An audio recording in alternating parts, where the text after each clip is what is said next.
1 Corinthians, chapter 7. Matthew Henry's Commentary on the Whole Bible. An exposition, with practical observations, of the First Epistle of St. Paul to the Corinthians. Chapter 7. In this chapter the Apostle answers some cases proposed to him by the Corinthians about marriage.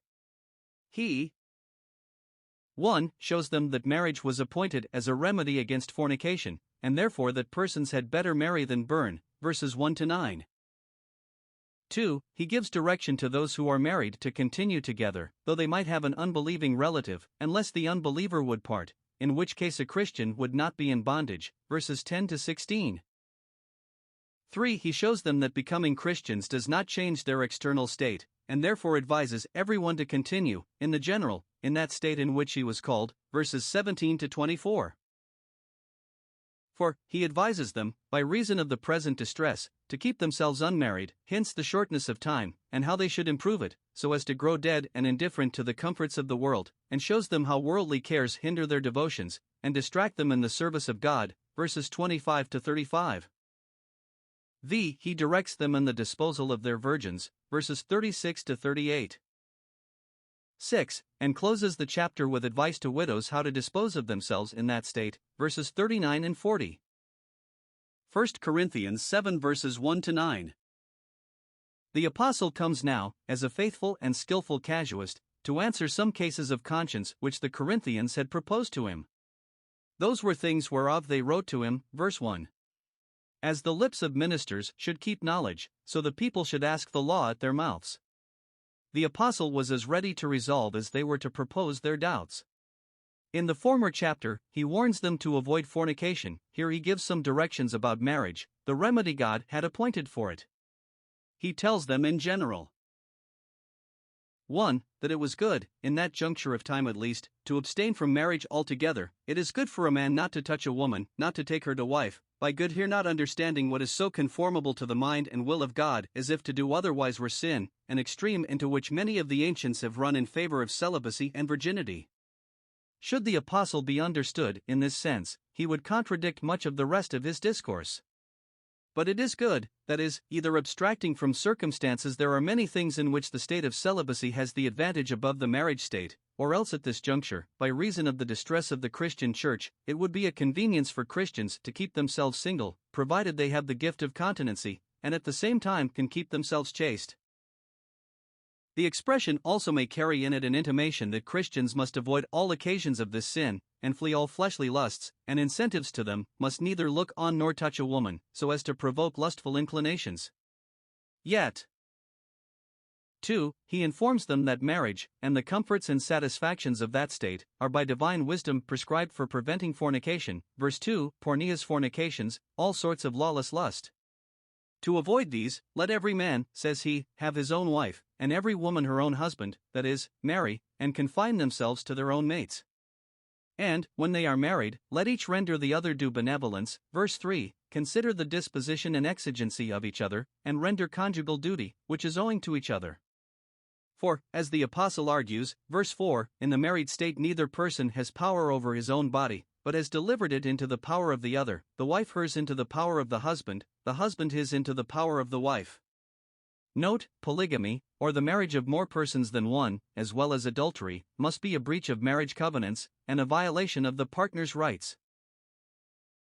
And therefore they should not defraud one another of the use of their bodies, nor any other of the comforts of the conjugal state, appointed of God for keeping the vessel in sanctification and honor, and preventing the lusts of uncleanness, except it be with mutual consent, verse 5, and for a time only, while they employ themselves in some extraordinary duties of religion, or give themselves to fasting and prayer. Note, seasons of deep humiliation require abstinence from lawful pleasures. But this separation between husband and wife must not be for a continuance, lest they expose themselves to Satan's temptations, by reason of their incontinence, or inability to contain. Note, persons expose themselves to great danger by attempting to perform what is above their strength, and at the same time not bound upon them by any law of God. If they abstain from lawful enjoyments, they may be ensnared into unlawful ones. The remedies God hath provided against sinful inclinations are certainly best. 3. The apostle limits what he had said about every man's having his own wife, etc. Verse 2, I speak this by permission, not of command. He did not lay it as an injunction upon every man to marry without exception. Any man might marry. No law of God prohibited the thing. But, on the other hand, not law bound a man to marry so that he sinned if he did not, unless his circumstances required it for preventing the lust of uncleanness. It was a thing in which men, by the laws of God, were in a great measure left at liberty. And therefore Paul did not bind every man to marry, though every man had an allowance. No, he could wish all men were as himself, verse 7, that is, single, and capable of living continently in that state. There were several conveniences in it, which at that season, if not at others, made it more eligible in itself. Note, it is a mark of true goodness to wish all men as happy as ourselves. But it did not answer the intentions of divine providence as well for all men to have as much command of this appetite as Paul had. It was a gift vouchsafed to such persons as infinite wisdom thought proper. Every one hath his proper gift of God, one after this manner and another after that. Natural constitutions vary, and, where there may not be much difference in the constitution, different degrees of grace are vouchsafed, which may give some a greater victory over natural inclination than others. Note, the gifts of God, both in nature and grace, are variously distributed. Some have them after this manner and some after that. Paul could wish all men were as himself, but all men cannot receive such a saying, save those to whom it is given, Matthew 19 verse 11. For, he sums up his sense on this head, verses 9 and 10 I say therefore to the unmarried and widows, to those in a state of virginity or widowhood, it is good for them if they abide even as I. There are many conveniences, and especially at this juncture, in a single state, to render it preferable to a married one. It is convenient therefore that the unmarried abide as I, which plainly implies that Paul was at that time unmarried. But, if they cannot contain, let them marry, for it is better to marry than to burn. This is God's remedy for lust. The fire may be quenched by the means he has appointed. And marriage, with all its inconveniences, is much better than to burn with impure and lustful desires. Marriage is honorable in all, but it is a duty in those who cannot contain nor conquer those inclinations. 1 Corinthians 7 verses 10 to 16. In this paragraph, the apostle gives them direction in a case which must be very frequent in that age of the world, especially among the Jewish converts, whether they were to live with heathen relatives in a married state. Moses' law permitted divorce, and there was a famous instance in the Jewish state, when the people were obliged to put away their idolatrous wives, Ezra 10 verse 3. This might move a scruple in many minds, whether converts to Christianity were not bound to put away or desert their mates, continuing infidels. Concerning this matter the apostle here gives direction. And 1. In general, he tells them that marriage, by Christ's command, is for life, and therefore those who are married must not think of separation. The wife must not depart from the husband, verse 10, nor the husband put away his wife, verse 11. This I command, says the apostle, yet not I, but the Lord. Not that he commanded anything of his own head, or upon his own authority. Whatever he commanded was the Lord's command, dictated by his Spirit and enjoined by his authority.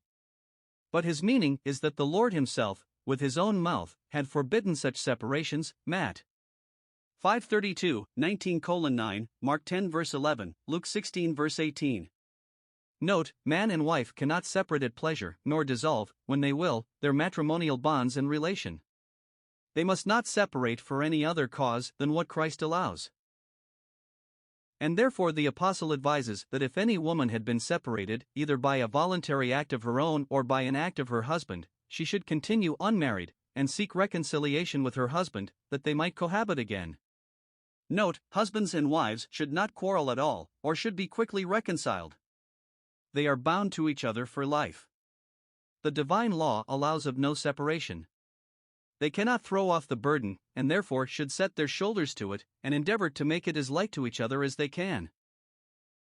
2. He brings the general advice home to the case of such as had an unbelieving mate, verse 12, but to the rest speak I, not the Lord, that is, the Lord had not so expressly spoken to this case as to the former divorce. It does not mean that the apostle spoke without authority from the Lord, or decided this case by his own wisdom, without the inspiration of the Holy Ghost.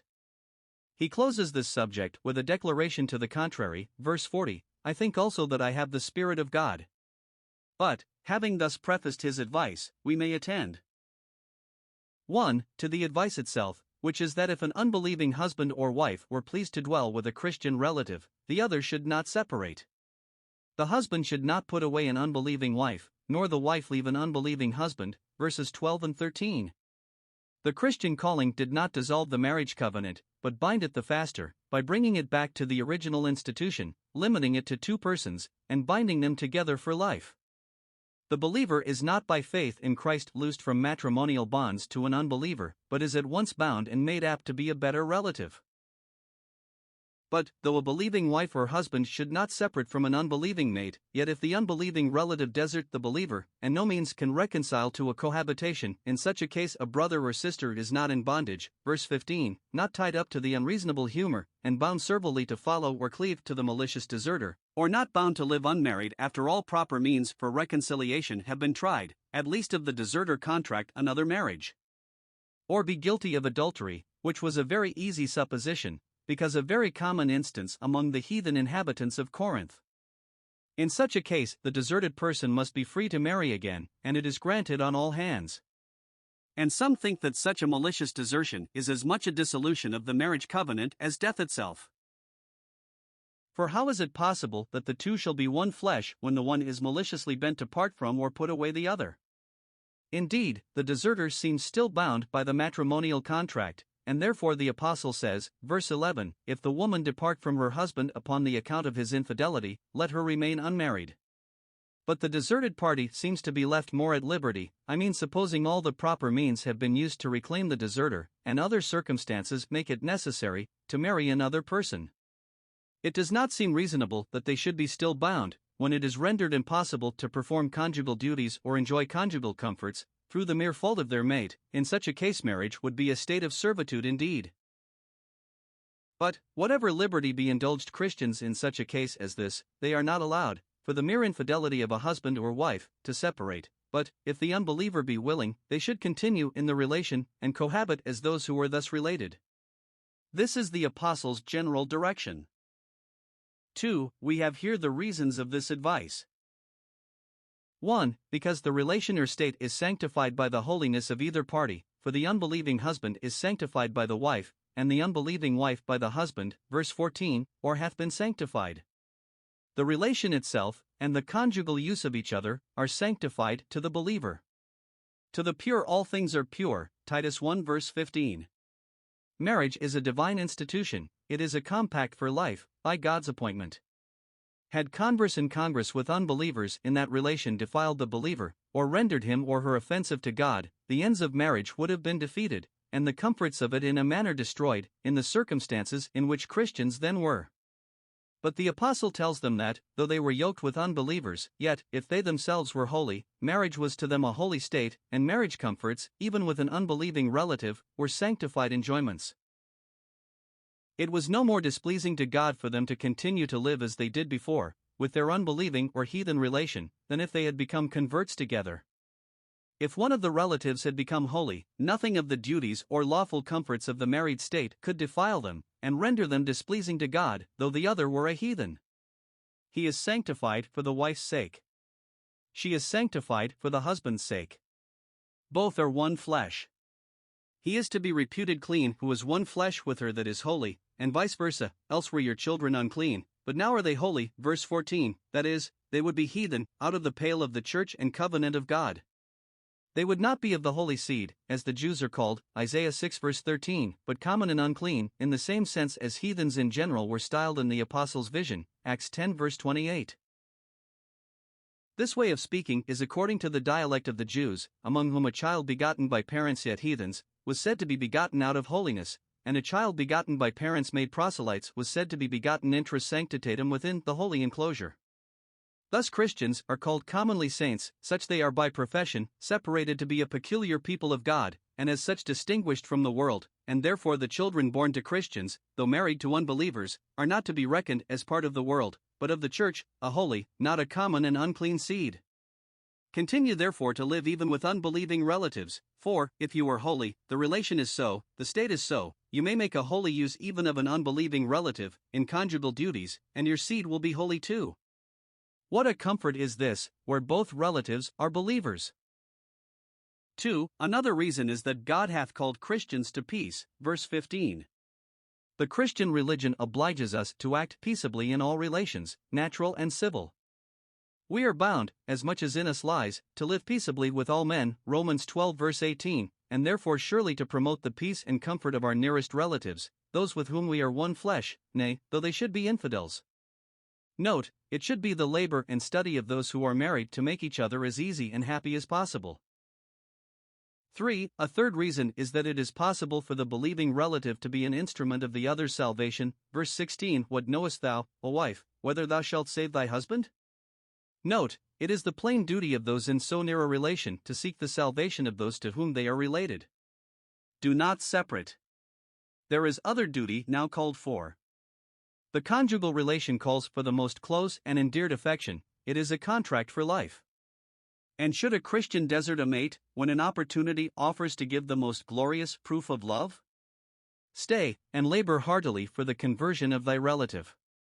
Endeavor to save a soul. Who knows but this may be the event? It is not impossible. And, though there be no great probability, saving a soul is so good and glorious a service that the bare possibility should put one on exerting oneself.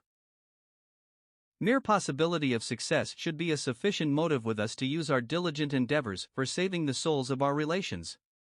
What know I but I may save his soul? Should move me to attempt it? 1 Corinthians 7 verses 17 to 24. Here the apostle takes occasion to advise them to continue in the state and condition in which Christianity found them, and in which they became converts to it. And here, 1. He lays down this rule in general as God hath distributed to every one. Note, our states and circumstances in this world are distributions of divine providence. This fixes the bounds of men's habitations, and orders their steps. God setteth up and pulleth down. And again, as the Lord hath called every one, so let him walk whatever his circumstances or condition was when he was converted to Christianity, let him abide therein, and suit his conversation to it. The rules of Christianity reach every condition. And in every state a man may live so as to be a credit to it. Note, it is the duty of every Christian to suit his behavior to his condition and the rules of religion, to be content with his lot, and conduct himself in his rank and place as becomes a Christian. The apostle adds that this was a general rule, to be observed at all times and in all places, so ordain I in all churches. 2. He specifies particular cases, as 1. That of circumcision. Is any man called being circumcised? Let him not be uncircumcised. Is any man called being uncircumcised? Let him not be circumcised. It matters not whether a man be a Jew or Gentile, within the covenant of peculiarity made with Abraham or without it. He who is converted, being a Jew, has no need to give himself uneasiness upon that head, and wish himself uncircumcised. Nor is he who is converted from Gentilism under an obligation to be circumcised, nor should he be concerned, because he wants that mark of distinction which did heretofore belong to the people of God. For, as the apostle goes on, circumcision is nothing, and uncircumcision is nothing, but keeping the commandments of God, verse 19. In point of acceptance with God, it is neither here nor there whether men be circumcised or not. Note, it is practical religion, sincere obedience to the commands of God, on which the gospel lays stress. External observances without internal piety are as nothing. Therefore let every man abide in the calling, the state, wherein he was called, verse 20. 2. That of servitude and freedom. It was common in that age of the world for many to be in a state of slavery, bought and sold for money, and so the property of those who purchased them. Now, says the apostle, art thou called being a servant? Care not for it. Be not over-solicitous about it. It is not inconsistent with thy duty, profession, or hopes, as a Christian. Yet, if thou mayest be made free, use it rather, verse 21. There are many conveniences in a state of freedom above that of servitude. A man has more power over himself, and more command of his time, and is not under the control of another lord, and therefore liberty is the more eligible state. But men's outward condition does neither hinder nor promote their acceptance with God. For he that is called being a servant is the Lord's freedman apolutheros, as he that is called being free is the Lord's servant. Though he be not discharged from his master's service, he is freed from the dominion and vassalage of sin. Though he be not enslaved to Christ, yet he is bound to yield himself up wholly to his pleasure and service, and yet that service is perfect freedom. Note, our comfort and happiness depend on what we are to Christ, not what we are in the world. The goodness of our outward condition does not discharge us from the duties of Christianity, nor the badness of it debar us from Christian privileges. He who is a slave may yet be a Christian freeman, he who is a freeman may yet be Christ's servant. He is bought with a price, and should not therefore be the servant of man. Not that he must quit the service of his master, or not take all proper measures to please him, this were to contradict the whole scope of the apostle's discourse, but he must not be so the servant of men, but that Christ's will must be obeyed, and regarded, more than his master's. He has paid a much dearer price for him, and has a much fuller property in him. He is to be served and obeyed without limitation or reserve. Note, the servants of Christ should be at the absolute command of no other master besides himself, should serve no man, any further than is consistent with their duty to him. No man can serve two masters. Though some understand this passage of persons being bought out of slavery by the bounty and charity of fellow Christians, and read the passage thus, have you been redeemed out of slavery with a price? Do not again become enslaved, just as before he had advised that, if in slavery they had any prospect of being made free, they should choose it rather. This meaning the words will bear, but the other seems the more natural. See chapter 6 verse 20. 3. He sums up his advice, let every man wherein he is called abide therein with God, verse 24. This is to be understood of the state wherein a man is converted to Christianity. No man should make his faith or religion an argument to break through any natural or civil obligations. He should quietly and comfortably abide in the condition in which he is, and this he may well do, when he may abide therein with God. Note, the special presence and favor of God are not limited to any outward condition or performance. He may enjoy it who is circumcised, and so may he who is uncircumcised. He who is bound may have it as well as he who is free. In this respect there is neither Greek nor Jew, circumcision nor uncircumcision, barbarian nor Scythian, bond nor free, Colossians 3 verse 11. The favor of God is not bound. 1 Corinthians 7 verses 25 to 35. The apostle here resumes his discourse, and gives directions to virgins how to act, concerning which we may take notice. 1. Of the manner wherein he introduces them. Now concerning virgins I have no commandment of the Lord, verse 25. I have no express and universal law delivered by the Lord himself concerning celibacy, but I give my judgment, as one who hath obtained mercy of the Lord to be faithful, namely, in the apostleship. He acted faithfully, and therefore his direction was to be regarded as a rule of Christ, for he gave judgment as one who was a faithful apostle of Christ. Though Christ had before delivered no universal law about that matter, he now gives direction by an inspired apostle, one who had obtained mercy of the Lord to be faithful. Note, faithfulness in the ministry is owing to the grace and mercy of Christ. It is what Paul was ready to acknowledge upon all occasions, I labored more abundantly than they all, yet not I, but the grace of God which was with me, chapter 15 verse 10. And it is a great mercy which those obtain from God who prove faithful in the ministry of his word, either ordinary or extraordinary. 2. The determination he gives, which, considering the present distress, was that a state of celibacy was preferable. It is good for a man so to be, that is, to be single. I suppose, says the apostle, or it is my opinion. It is worded with modesty, but delivered, notwithstanding, with apostolic authority. It is not the mere opinion of a private man, but the very determination of the Spirit of God in an apostle, though it be thus spoken. And it was thus delivered to give it the more weight.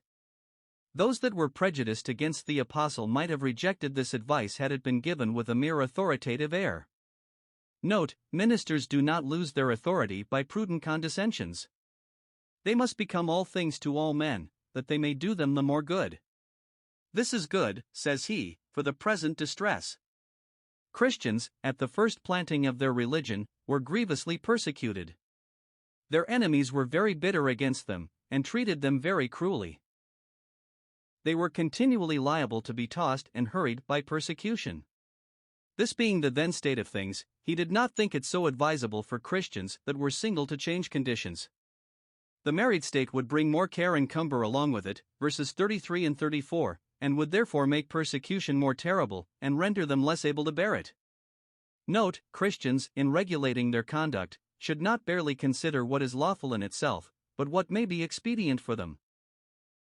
3. Notwithstanding he thus determines, he is very careful to satisfy them that he does not condemn marriage in the gross, nor declare it unlawful. And therefore, though he says, if thou art loosed from a wife, in a single state, whether bachelor or widower, virgin or widow, do not seek a wife, do not hastily change conditions, yet he adds, if thou art bound to a wife, do not seek to be loosed.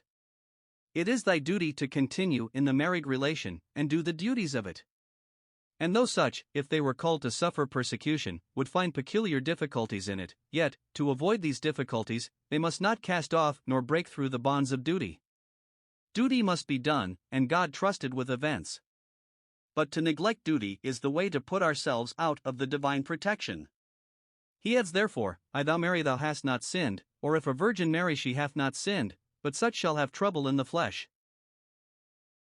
Marrying is not in itself a sin, but marrying at that time was likely to bring inconvenience upon them, and add to the calamities of the times, and therefore he thought it advisable and expedient that such as could contain should refrain from it, but adds that he would not lay celibacy on them as a yoke, nor, by seeming to urge it too far, draw them into any snare, and therefore says, but I spare you. Note, how opposite in this are the papist casuists to the Apostle Paul.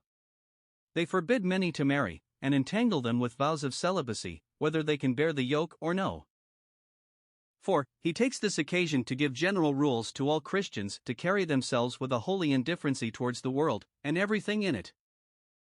1. As to relations, those that had wives must be as though they had none, that is, they must not set their hearts too much on the comforts of the relation, they must be as though they had none.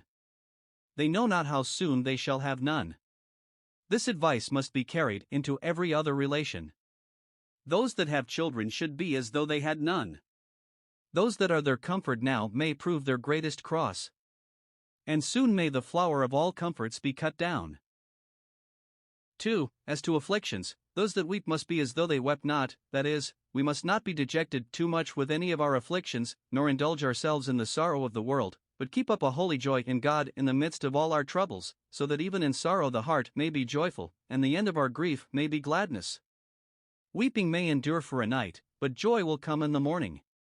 If we can but get to heaven at last, all tears shall be wiped from our eyes, and the prospect of it now should make us moderate our sorrows and refrain our tears.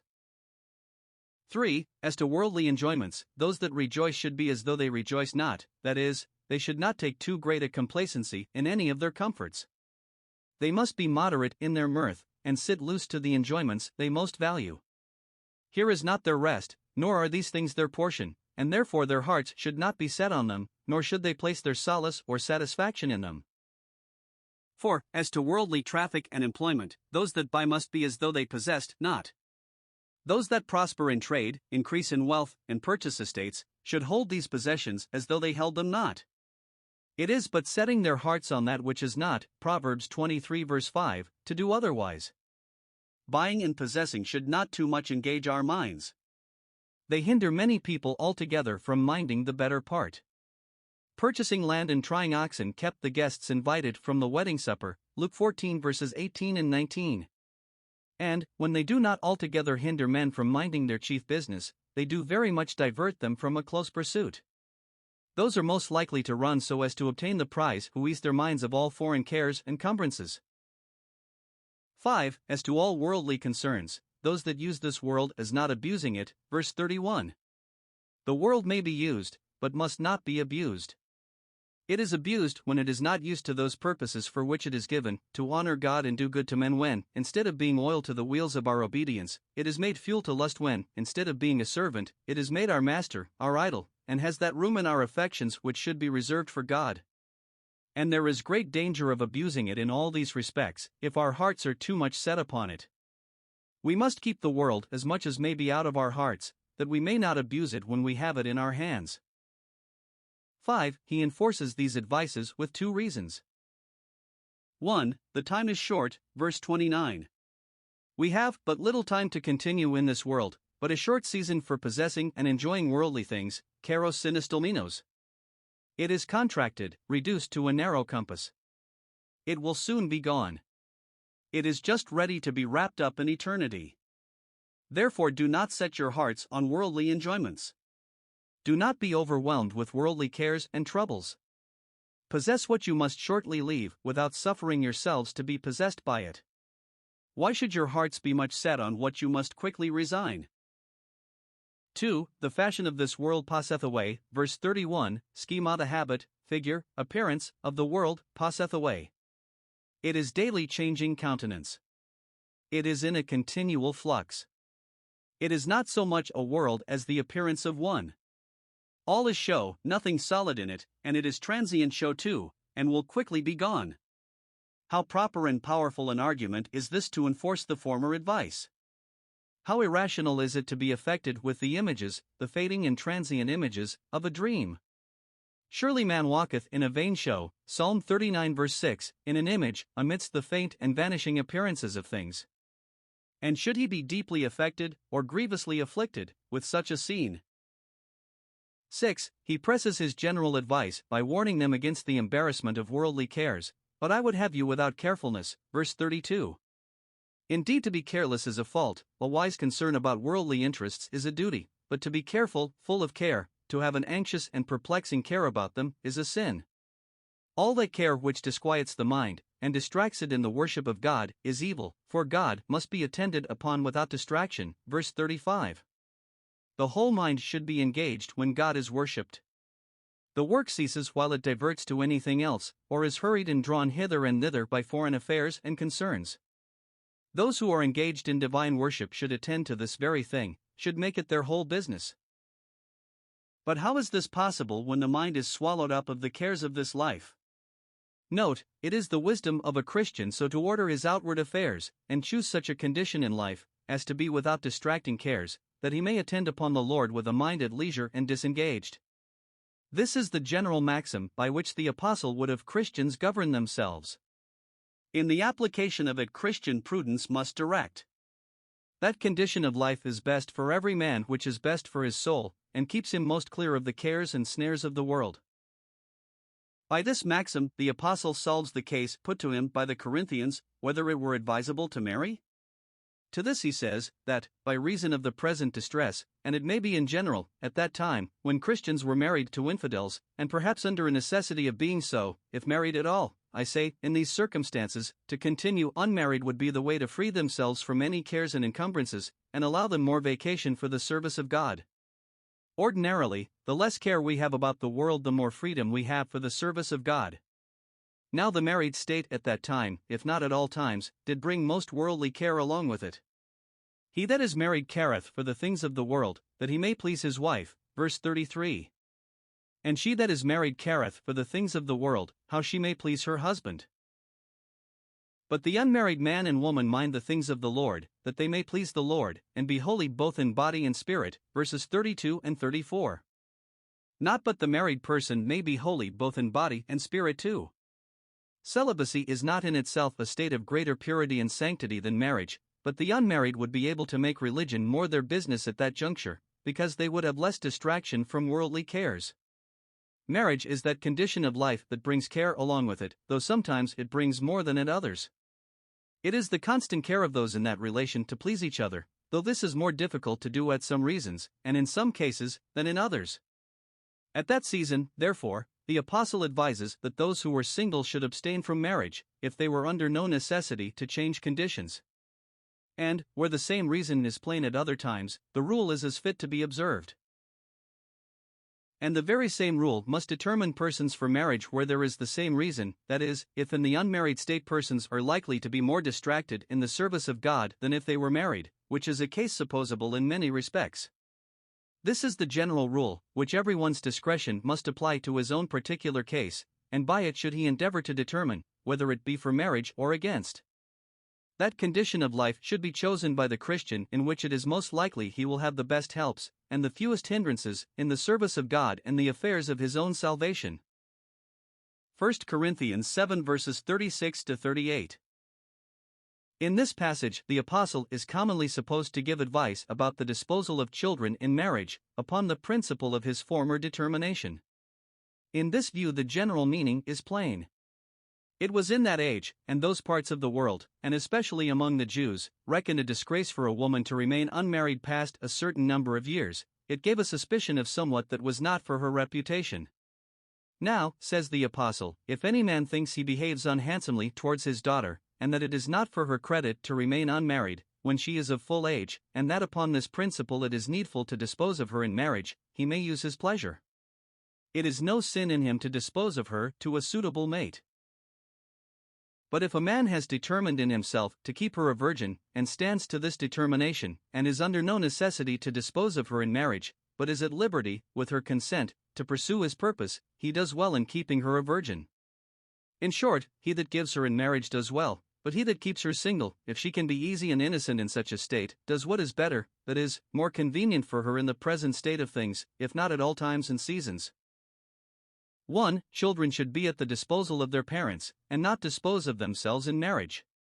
Yet.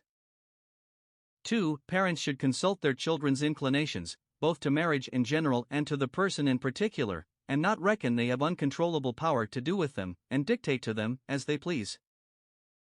3. It is our duty not only to consider what is lawful, but in many cases, at least, what is fit to be done, before we do it.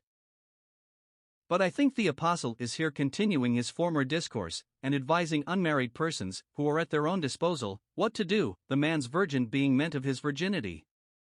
Te rein te and hu to Parthenon seems to be rather meant of preserving his own virginity than keeping his daughter a virgin, though it be altogether uncommon to use the word in this sense.